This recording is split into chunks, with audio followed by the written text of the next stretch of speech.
¿cómo están? Esperando que todos ustedes se encuentren muy bien y que estén pasando un excelente día. Hoy afortunadamente tenemos un día soleado porque últimamente los días han estado muy fríos. Ha estado nublado y ha hecho mucho frío, está potente el frío, así que espero que todos ustedes se encuentren bien, abrigaditos, cuídense mucho,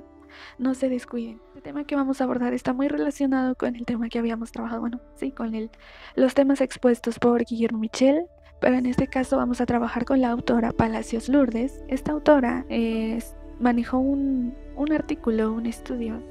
respecto a el valor del arte dentro del proceso educativo. En consonancia con el autor anteriormente analizado, Guillermo Michel, 1998, acerca de la importancia de visualizar nuestro propio proceso de aprendizaje, siendo uno mismo su propio autor como seres constructores y testigos a conciencia de dicho aprendizaje. En otras palabras, ser seres cognoscentes. Este proceso no podría llevarse a cabo, siendo que es aún más importante la cuestión afectiva y emocional, puesto que si uno emocionalmente tiene o existe esta presencia de inquietud e intranquilidad en la mente y en el alma, es imposible que uno pueda comprender lo que se está instruyendo en cuestión a los contenidos de aprendizaje. No podrán comprender y analizar incluso este proceso de aprendizaje que se les está tratando de transmitir y llegar a lo que el sistema educativo pretende que se dé en su nuevo modelo educativo. Y es el hecho de lograr aplicar los pilares de la educación, haciendo un mayor énfasis en el pilar de aprender a aprender, que pues ya previamente lo habíamos comentado, y por supuesto para la educación un concepto que también es muy fundamental e importante es en cuestión a la creatividad, que si bien la creatividad también parte de uno de los procesos superiores psicológicos y está muy relacionada con la cuestión cognitiva, pero pues realmente para la educación parece que se está olvidando de este punto de la cognición, pero para eso lo vamos a analizar más adelantito. Pero también para poder llegar a ese punto se debe de tomar en consideración el mundo de la sensorialidad. Consideremos ahora lo que la autora Lourdes Palacios nos expone en el artículo con el tema El valor del arte en el proceso educativo, publicado en el año 2006 por la Universidad Autónoma Metropolitana. Es necesario recalcar que evidentemente todas las artes son importantes, ninguna es superior a otra, todas son igual de esenciales y tienen su propia línea de investigación y trayectoria. Sin embargo, en cuestión a este tema de análisis, únicamente me voy a enfocar y hablar en específico en cuestión a la música, dejando en claro que todas las artes son importantes y ninguna es superior a otra. Por lo tanto, el objetivo de análisis de este tema es focalizar la atención en el papel que tiene el arte y a su vez su función dentro del ámbito educativo. En este texto, en este artículo que les estoy compartiendo, se resalta que el arte de manera social conserva su valor, pero que es realmente la misma sociedad quien gradualmente va degradando su valor, considerándolo sin un reconocimiento. Va degradando esta arte con el objetivo de que no tenga un valor ni una funcionalidad. También se destaca el hecho de cómo los padres en un principio tienen el entusiasmo en el momento en que deciden inscribir a sus hijos a una escuela de música a una temprana edad.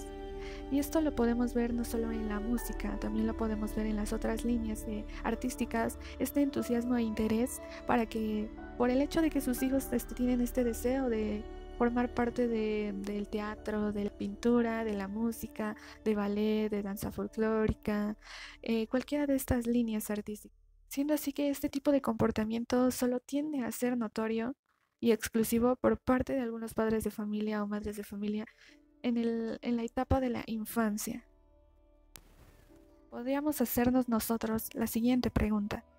¿por qué ese entusiasmo, a medida que los hijos crecen, se va haciendo cada vez menos notorio? En primera instancia, podríamos decir que son diversos y múltiples los factores que influyen y determinan que los estudiantes practiquen alguna de estas líneas artísticas y obtengan un futuro por continuar o, en su defecto, no hacerlo. Uno de esos motivos para también no ejercer en esta línea o en alguna de estas líneas artísticas es por el hecho de que los motivos pueden estar involucrados en la decisión de los padres o, en todo caso, de los mismos estudiantes. Al respecto, la autora nos menciona que uno de estos factores se debe a que los padres empiezan a preocuparse por el futuro de sus hijos. sobre todo por el momento en el que ellos escuchan y manifiestan su deseo por estudiar arte, tomando, tomando a consecuencia de ello una actitud más exigente, retirándoles así su apoyo y una oposición por la decisión tomada por sus hijos en cuanto a practicar o estudiar algo relacionado al arte, puesto que ellos prefieren opciones que garanticen su seguridad y una estabilidad económica. Otro factor es en relación a estereotipos y juicios impuestos socialmente con frases como te vas a morir de hambre, eso no te va a dejar nada, eso no es una carrera, eso no se estudia, entre otras frases que también tienden a mencionarse cuando se manifiesta este tipo de deseos, ¿no? Siendo así que siempre las líneas artísticas se han catalogado como carreras que no tienen ningún futuro, ni significado, ni función, ni una utilidad. Hasta ese punto hemos llegado. Un factor más se debe a la cuestión sociocultural, ya que lamentablemente dentro de nuestro contexto mexicano el arte no es muy bien apoyado, mucho menos por parte de la educación, lo que determina que al no ver este tipo de relevancia por parte de instituciones y por ende de manera social, podremos decir que esto determina e impacta para que justamente los padres o tutores se sientan inseguros al escuchar que sus hijos e hijas deciden dedicarse a estudiar alguna de estas líneas o ramas artísticas. Dicen que la sociedad es el reflejo de nuestra propia arte. Por todo lo expuesto anteriormente, esto nos conduce a indagar acerca del valor que tiene el arte dentro de los procesos educativos y cómo esto nos conduce al propio proceso de aprendizaje dentro del ámbito artístico. Del mismo modo que, como refiere la autora, las líneas modernas en la sociedad en cuestión al arte influyen e impactan en el ámbito educativo y a la fragilidad de su lugar dentro del currículum escolar socialmente para que ellos no estén familiarizados con alguna rama del arte o no se dediquen a ello. Consideran esto como algo sin utilidad y sin una función y objetivo y solo es para aquellos que verdaderamente tienen la afición para gente exclusiva y algo decorativo, incluso como un hobby. Aunado a esto se resalta cómo es que el arte llega incluso a influir e impactar dentro del ámbito educativo y por supuesto, claro que sí. Podremos considerar que es válido el hecho de que los padres de familia se sientan con una preocupación e incertidumbre acerca del futuro de los hijos, ¿no? Pues como padres o tutores creo que cualquiera solo desea lo mejor para ellos y que sigan estudiando, ¿no? Pero retomando nuevamente el deseo de estudiar alguna de estas ramas artísticas, vemos cómo los padres hacen todo lo posible o lo que esté en sus manos y en su alcance para tratar de convencer y que se reconsidere la decisión de elegir otra carrera. La autora señala que durante mucho tiempo el arte ha dado su batalla para buscar su lugar, sentido e importancia y razón de ser socialmente. Incluso también vemos cómo se encuentra ante esta desventaja frente al currículum educativo, dado que de igual forma, de manera social, no se logra ser vista como una profesión. Algo importante que podríamos resaltar al respecto es que a consecuencia de este tipo de situaciones los hijos e hijas terminan cumpliendo expectativas de sus padres, estudiando algo ajeno a sus deseos por el hecho de cumplir esos caprichos o deseos impuestos, forzados a que realmente terminen haciendo algo que no les apasiona, algo que no es realmente por amor y vocación, y solo es por cumplir un capricho o expectativas de los padres. En algunos casos es válido si se decide estudiar alguna rama artística, pero por otra parte podrá ser solamente un disfrute, un momento pasajero y no necesariamente dedicarse profesionalmente a ello. Y tampoco es a lo que la educación está tratando de forzar, solamente desea que crezcan con algo que les pueda funcionar y ser un mediador en sus emociones, que les permita interactuar, socializar, conocer personas, eh, incluso descubrir sus habilidades. Eso es lo que se espera de la educación, que sea un espacio seguro, que sea un espacio de convivencia, de aprendizaje, de exploración, de imaginación, de descubrimiento, de búsqueda de habilidades y un espacio de imaginación y creatividad. En este sentido, la situación del arte ante la sociedad moderna, la autora analiza y destaca la endeble presencia del arte en el contexto educativo, obligando así a poner en un punto de análisis y de fundamentar el lugar y la importancia que tiene el arte en la vida humana, resaltando así su necesidad primaria, así como también sus beneficios e implicaciones en el desarrollo humano. En cuestión a este análisis y en particular, como les comenté, solamente voy a centrarme en la música. Entonces, al respecto podríamos comentar, ¿qué función tiene entonces la música? Yo en lo personal considero que si bien tiene funciones tanto explícitas como también tangibles, pero al mismo tiempo intangibles e implícitas. Es algo más interno, una función del alma que nos permite conectar con uno mismo. La autora se apoya con algunas aportaciones por parte de algunas disciplinas. Por una parte menciona la postura desde la neurobiología y también menciona su postura desde lo que dice la psicología y la filosofía. Pero primero vamos a abordar lo que se dice acerca de estas posturas neurobiológicas por parte de los científicos, en el cual dicen que estas experiencias primarias o tempranas en los primeros años de vida del individuo es lo que contribuye a una formación de circuitos cerebrales en donde todas estas experiencias sensoriales que se van a ir dando van a ser muy fundamentales para la conformación de estructuras del pensamiento y van a coincidir además en afirmar que es justamente en esta edad temprana cuando se encuentran abiertas lo que se conoce como ventanas de oportunidad. En los primeros años de vida, esta flexibilidad permite que las experiencias y la interacción con el medio vaya dejando huellas en la mente y que impactan en el desarrollo del individuo. Freud lo denomina como huellas mnémicas, donde son todas aquellas percepciones, esencias, recuerdos almacenados en la memoria. El autor, Wesley, citado por Lourdes, señala que la aportación apropiada permite la integración de redes neuronales que van a ser definitivas para el desarrollo posterior. Según la afirmación de este autor Wesley, los primeros meses de vida son fundamentales y definitivos para la estructuración de mapas perceptuales. Hablando específicamente de la música y en cuestión a esto de la lúdica del aprendizaje vocal, es cuando se van a ir construyendo estas nociones tonales. De igual manera como sucede con las nociones fonéticas del lenguaje, es que se van a ir conformando dentro de este mapa auditivo del niño y van a permanecer ahí a lo largo de toda la vida. De acuerdo a estos científicos neurobiológicos, los referentes auditivos que el niño construyó a través del canto de la madre, de su voz o de las personas encargadas de su cuidado son como se va a ir formando este mapa auditivo, el cual eventualmente le va a permitir poder reproducir las alturas y tonos que afirmó en sus primeras experiencias. Algunos neurobiológicos no están de acuerdo en que esto se dé de esa manera, por lo tanto se oponen, y también mencionan que son realmente las primeras experiencias y la capacidad de la plasticidad cerebral lo que va dando, lo que permite que a lo largo de la vida se vayan desarrollando estas capacidades y aptitudes a través de la interacción por parte del medio que esté a su alcance del individuo. Al respecto también este autor menciona que conforme la edad del sujeto va avanzando, cada vez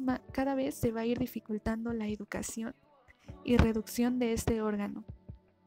si previamente no ha sido alimentado con experiencias musicales a temprana edad.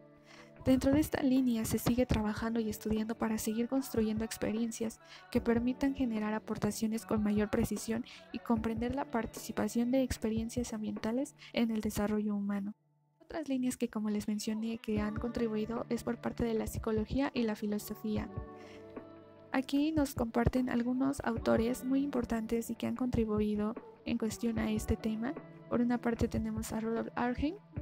el cual es un educador de artes plásticas y psicólogo alemán centrado en avalar la presencia del arte en la educación por medio de la función cognitiva de los sentidos y de la percepción. Él maneja algunos conceptos muy importantes que son los sentidos, las artes, la percepción, la abstracción y la intuición.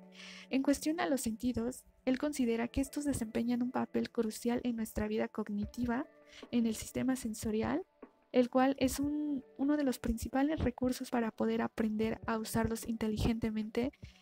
por lo que debería de ser un importante compromiso de la agenda educativa. En cuestión a las artes, las concibe como medios privilegiados para proporcionar estímulos sensitivos, también las considera como materias centrales para el desarrollo de las sensibilidades y para la imaginación. En cuestión a la percepción, le interesa demostrar cómo la propia percepción es un hecho cognitivo, recordándonos que la creación de imágenes en cualquier medio visual, auditivo, verbal, etc., requiere de la invención y la imaginación. En cuestión a la abstracción, para Arnhem se apoya mucho en el único universo que disponemos, en el cual pues somos uno mismo o nosotros, un cuerpo pensante, sintiente y sobre todo con sensibilidad. Y pues disponemos de un mundo en el cual estamos interactuando constantemente con nuestros sentidos. Observamos, escuchamos, hablamos y todo esto implica un proceso de pensamiento. En cuestión a la intuición, la define como una habilidad mental reservada a la percepción sensorial y diferente del intelecto. Señala que la intuición perceptiva es la principal forma que tiene la mente para poder explorar y comprender el mundo.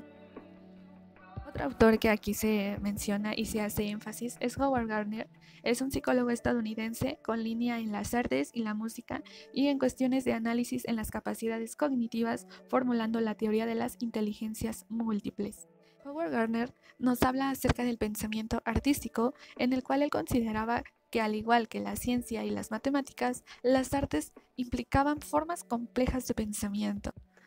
afirmando así que la unidad básica del pensamiento humano es el símbolo,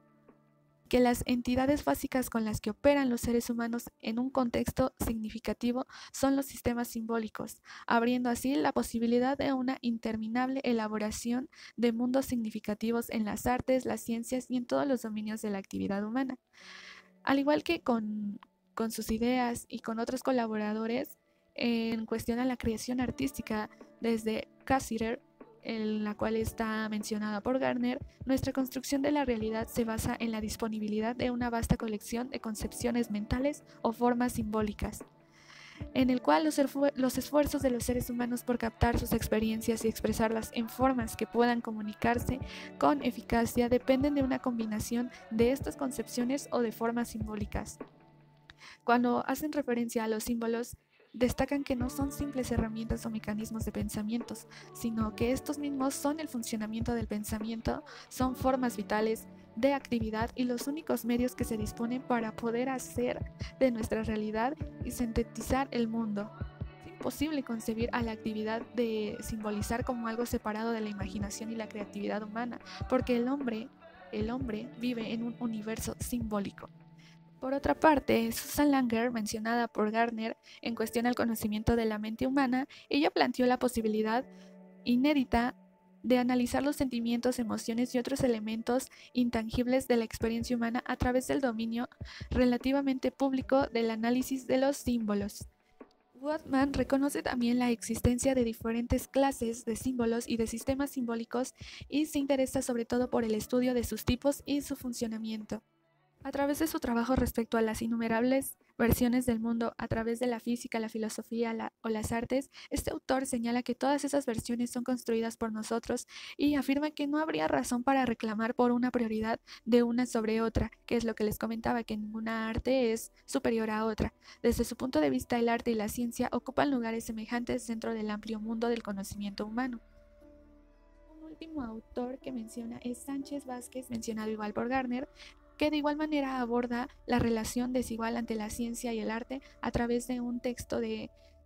Galvano Della Volpe, en el cual este autor afirma que el arte, al igual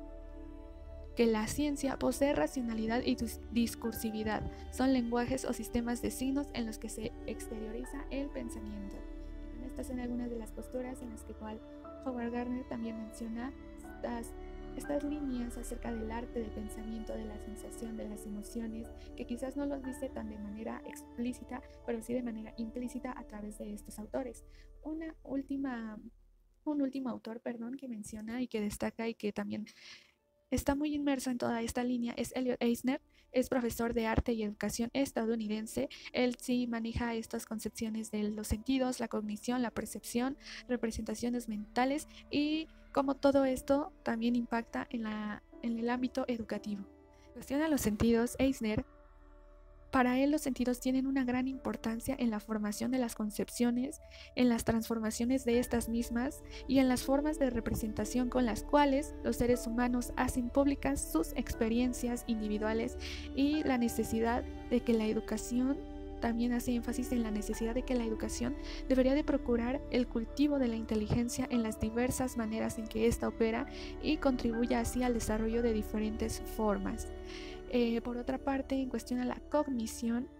Dice que este es uno de los problemas que definen el tipo de educación que predomina en nuestras instituciones, que es lo que comentaba, qué es lo que se tiene en mente en cuestión, o más bien, qué piensa el sistema educativo en cuestión a la cognición. Para ellos, ¿qué es la cognición? Y es algo que también lo vamos a abordar en la siguiente lectura que vamos a analizar después de esta, que es justamente de Elliot Eisner, en el cual aborda esto de la cuestión cognitiva. ¿Cómo es entendida realmente la forma de la cognición?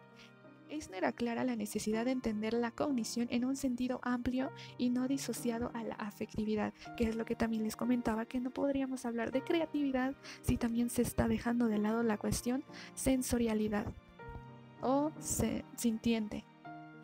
Cognición y afectividad son dos procesos que ocurren de manera simultánea y que comparten la misma realidad dentro de la experiencia humana. Si se entiende a la cognición desde esta perspectiva, podríamos reconocer que el sentir es una parte del propio proceso de conocimiento y que no puede haber afectividad cognitiva que no sea también afectiva.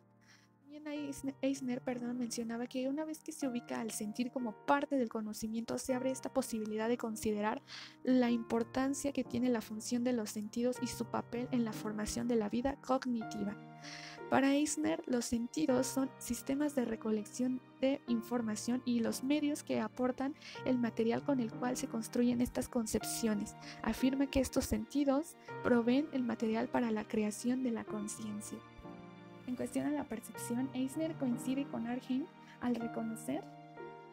que la percepción en sí misma es un hecho cognitivo, es un hecho de experimentar las cualidades del sonido, del tacto, del gusto, y que requiere de atención, selección, comparación y de un juicio.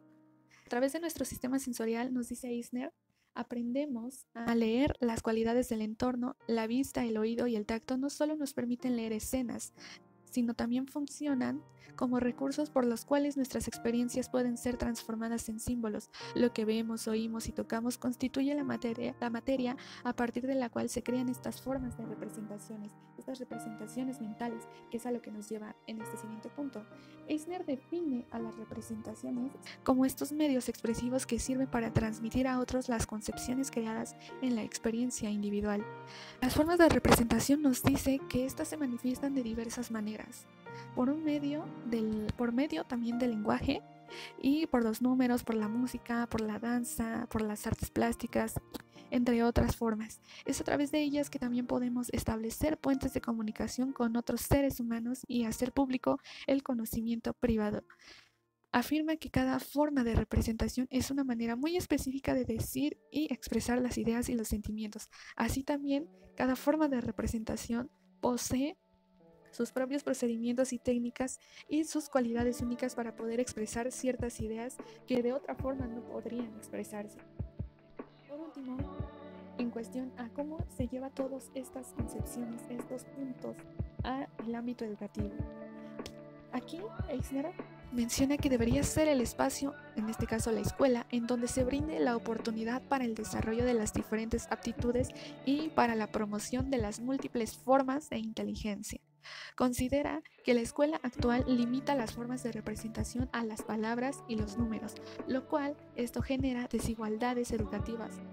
porque para Eisner existen otras fuentes de comprensión humana, como puede ser la música, la poesía, la danza, cualquiera de estas líneas artísticas que acabamos de mencionar. También hace énfasis en esta necesidad de que la escuela debería de promover la diversidad curricular y la equidad educativa. El estudiante debe de encontrar en la escuela esta oportunidad de experimentar con diferentes formas de representación y la posibilidad de elegir aquella que corresponda a sus propias aptitudes y satisfaga plenamente sus intereses. Y es a lo que íbamos. Justamente es esto de que los padres no deben de persuadir en las decisiones de sus hijos. Sí, a lo mejor podrán dedicarse profesionalmente, pero eso no le quita que no tenga su valor. Y justamente es por eso que estamos analizando todo esto. Por esto estos autores hacen tanto énfasis en todo esto, porque claro que sí tiene una utilidad, claro que tiene una función, claro que debería de tener su lugar en el currículum, pero también para el currículum o para la institución educativa, su objetivo no es crear profesionales. Simplemente, aquí citando a Eisner, es solamente que ellos encuentren en ello ese espacio en el cual pueda satisfacer sus necesidades a través de cualquiera de estas líneas artísticas. Palacios expresa que es la manera como se ha concebido al ser humano y la forma como se entiende el funcionamiento de esta inteligencia son lo que ha sido determinantes para la educación. Por una parte, se resalta la idea de que por mucho tiempo y hasta la actualidad ha existido una idea del ser humano dividido de un cuerpo, de su intelecto y de las emociones. Ha existido de igual manera una idea muy centrada fundamentalmente en el pensamiento lógico-racional, por lo que la educación se ha enfocado de manera prioritaria al desarrollo del conocimiento lingüístico y matemático, dejando de lado múltiples capacidades que conforman también la inteligencia del ser humano. Estos aspectos han sido tan esenciales como los relacionados con la afectividad. Al respecto, y desde el ámbito educativo, podremos plantearnos la siguiente pregunta: ¿qué se está entendiendo por cognición y del propio proceso de cognición? En este sentido, se destaca la preocupación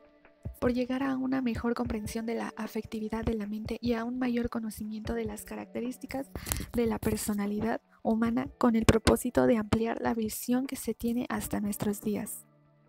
La autora menciona que la educación no se puede reducir a la enseñanza de conocimientos instrumentales. Por el contrario, debe de estar enfocada a desarrollar todos los aspectos que componen la unidad en la cual está conformada la personalidad del ser humano. Siguiendo esta línea educativa, Piaget, 1972, nos dice que la educación constituye una condición formadora necesaria del propio desarrollo natural y por ello señala que el problema esencial está en hacer de la escuela el medio formador para un desarrollo intelectual y afectivo completo. La autora también menciona que es la educación la que enfrenta un compromiso de enormes dimensiones hoy en día y que está en la obligación de ofrecer las oportunidades para el desarrollo de todas las capacidades del ser humano y proporcionar las bases para una formación moral. Además, la educación está en la obligación de no impedir ninguna de las posibilidades de desarrollo que tiene el niño, debiendo tomar en consideración sus características individuales. Entonces, si verdaderamente entendemos al ser humano como totalidad que integra inteligencia y sentimiento, la educación deberá abrir un espacio a un aspecto fundamental que ha quedado soslayado en el de la afectividad y el de las emociones. Ya un último punto a abordar es el papel de la institución educativa respecto a lo socioemocional, afectivo y el arte. A partir de las ideas de Damasio, Moreno y Sastre en 2002, citados por Palacios en 2006, la autora refiere respecto a la enseñanza que es la institución educativa la que deberá de ocuparse seriamente de la necesidad de crear estos espacios en la escuela para el aprendizaje emocional y para el desarrollo del conocimiento en el campo de lo afectivo y lo racional. Con respecto a la cuestión artística, señala que el arte en este sentido ocupa un lugar y un papel de suma importancia, dado que tiene la cualidad de conectar y comprometer los sentimientos, las emociones y los afectos, humanizando en lo más profundo el proceso del desarrollo del niño. Por todo esto que acabamos de comentar, podemos decir que es la educación artística dentro del ámbito educativo que requiere de una mayor especificidad en cuanto a sus contenidos, mayor calidad y una amplia cobertura, debido a que es la escuela la que constituye este espacio privilegiado para el descubrimiento y el ejercicio de las bellas artes. Asimismo, podemos ver cómo gradualmente el papel que se le atribuye a la enseñanza de las artes, y en este caso a la música en nuestro país, o sea, en México, poco a poco comienza a ser vista como un apoyo didáctico y como esta herramienta pedagógica dentro del ámbito educativo con el fin de promover actividades significativas dentro del proceso de enseñanza-aprendizaje y a su vez en la formación integral de los estudiantes. Para Palacios y diversos autores, la música ocupa un lugar privilegiado dentro de la esfera de los lenguajes artísticos, en el cual la música posee la cualidad de involucrar la mente, el cuerpo y las emociones. En la experiencia musical se activan procesos de intuición, percepción, simbolización, abstracción y afectividad. Podemos ver que gradualmente el papel que se le atribuye a la enseñanza de las artes, y en este caso hablando de la música, poco a poco comienza a ser vista como una herramienta fundamental dentro del ámbito educativo, tanto de manera social y dentro de la formación del ser humano a nivel cognitivo y conductual. Desde nivel cognitivo, Palacios señala que las formas de conocimiento que se desencadenan a partir del contacto con la música son únicas, en el cual ningún otro lenguaje podría proporcionarlas. La música la podemos ver que ha estado presente y que ha estado inmersa y conectada a la naturaleza y el medio social, que también ha estado presente y manifestándose en la vida de los seres humanos en su día a día, en la naturaleza, que está en nosotros desde que tenemos uso de memoria, y también estuvo en un periodo de tiempo en el vientre materno, la música, en cuestiones tan simples como el latido del corazón de la madre, la voz de nuestros cuidadores, de que aquellas personas que nos cantaban, o el simple hecho de poner en contacto el feto con una canción en esos momentos también ha estado presente la música. Y la autora también menciona que la música es uno de los lenguajes artísticos con los que el ser humano entra en contacto desde muy temprana edad. Contiene en su propia forma y estructura profundos elementos culturales que comunican a los otros un modo de ser, de sentir, de percibir el mundo y de interpretar la realidad. Palacio resalta un punto muy importante acerca del potencial formativo que posee la música y el arte en todas sus expresiones, en el cual la escuela moderna sigue privilegiando el pensamiento lingüístico y el pensamiento lógico-matemático, y a causa de esto señala que esto impide que el niño desarrolle otras posibilidades en las que también puede ser portador. Pueden ser los intereses, las habilidades, ideas, imaginación, creatividad y limitaciones. Asimismo, la escuela tampoco satisface la diversidad de necesidades existentes en la población escolar. Uno presta atención a aquellos aspectos relacionados con el mundo interior del niño, como es el de los afectos y el de las emociones. Desde este punto de vista, podemos ver a la música como una puerta de acceso para la formación integral del ser humano, favoreciendo así la socialización, el aprendizaje y la creatividad, siendo este nuestra luz de guía en el camino. La autora menciona que es el hecho de que se entienda la cognición como un proceso no desvinculado de la afectividad. Entonces, si el nuevo modelo educativo concibe a la enseñanza artística y a la cuestión afectiva y socioemocional, las cuales a su vez influyen y contribuyen en la formación integral de los individuos, ¿por qué se lo justifica tanto? No se le está dando esta posición y el lugar que éste debería de tener, así como también la organización y el tiempo para que se pueda dar este aprovechamiento tanto para los profesores como para los alumnos. No obstante, hay que considerar que al tener una buena propuesta curricular no nos garantiza que se esté llevando de una manera funcional, pero sí tenemos en claro que es el currículum el que no puede ser modificado tan fácilmente. El último punto a tratar es el mundo de la razón, en el que la autora, en retrospectiva, nos recuerda cómo en la antigüedad y en la época del positivismo en el siglo XIX es en donde en esta filosofía hasta nuestros días recae en el método científico y la razón, donde los sentimientos, las emociones, los afectos son considerados componentes de bajo valor, lo cual nos conlleva a asociarlo como un factor que influye socialmente respecto al concepto y el valor que se tiene del arte tanto dentro como fuera de la institución educativa. Sin duda alguna, podemos ver que existen múltiples factores que están involucrados en cuestión al valor y el papel que tiene el arte dentro de la educación y en los procesos de aprendizaje, en aspectos tanto conductuales, cognitivos y en la manera social, y en donde incluso un factor más es la del mundo del mercado, en el cual el arte termina distorsionando su verdadera esencia. Pero es este otro punto y otro tema que podremos analizar más adelante. Aún nos quedan muchas cosas que hacer y que enfrentar para la educación artística y muchas líneas de investigación por crear y por seguir descubriendo para su amplitud y su contribución en nuestro país. Bueno, espero que hayas aprendido mucho, al igual que yo, que esto también te haya ayudado a ti a reflexionar sobre el papel que tiene el arte, la importancia que tiene el arte. En este caso, también la música,